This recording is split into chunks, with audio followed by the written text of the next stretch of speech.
Hi friends, Rajisivams kitchen visit பண்ணதுக்கு ரொம்ப thanks first. இன்னைக்கு என்ன பண்ண போறோம்னா Suraikkai Mor Koottu. பண்ணி பாருங்க, ரொம்பவே நல்லா வந்துரும்.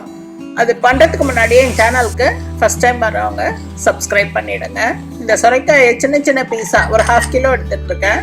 கட் பண்ணிட்டு அதை ஒரு பேன்ல போட்டு ஒரு 1/2 டம்ளர் தண்ணி விட்டுக்குவோமே. விட்டுட்டு மீடியம் ஃப்ளேமில் நல்லா வேகட்டும். இதை ஒரு தட்டு போட்டு மூடிடுவோம். ஸோ ஒரு 5 மினிட்ஸ் நல்லா வேகட்டும். அதுக்குள்ளே மிக்சியில் ஒரு 1/2 கப் துருவின தேங்காய் போட்டுக்கிறேன்.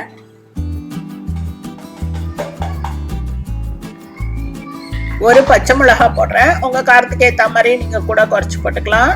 அப்புறம் 1/2 ஸ்பூன் ஜீரகம், அப்புறம் 1/2 ஸ்பூன் அரிசி மாவு. இந்த கன்சிஸ்டன்சி கொஞ்சம் திக்காகிறதுக்கு அப்புறம் கொஞ்சம் தண்ணி விட்டு நல்ல பேஸ்ட்டாக அரைச்சிட்டு வந்துடுவோம்.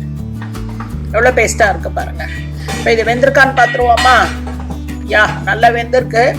நடுவில் நம்ம பரட்டி விட்டுருக்கலாம். ஓகேயா?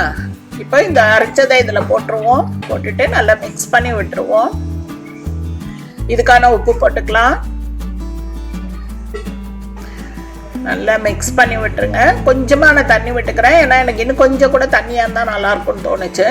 சாதத்தில் கூட பிசைஞ்சு சாப்பிட்லாம். அதுக்காக தான் கொஞ்சம் ஒரு 2 மினிட்ஸ் கொதி வரட்டும். நல்லா கொதித்த உடனே நம்ம இறக்கிடலாம். ஓகேயா? இறக்கிட்டு கொஞ்சம் ஆறட்டும். ஆறின அப்புறம் ஒரு 3 ஸ்பூன் தயிர் ஊற்றிக்குவோம். அதில்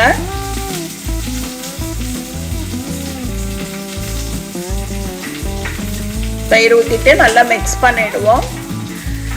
அப்புறம் கடுகு, உளுத்தம் பருப்பு, கருவேப்பிலை எப்பவும் போல் தாளிச்சிட்டா Suraikkai Mor Koottu ரெடி. நீங்கள் சாம்பார் சாதத்தோட தொட்டு சாப்பிட்டு பாருங்களேன், அவ்வளோ அருமையாக இருக்கும்.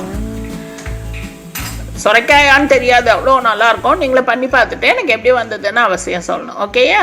தேங்க்யூ.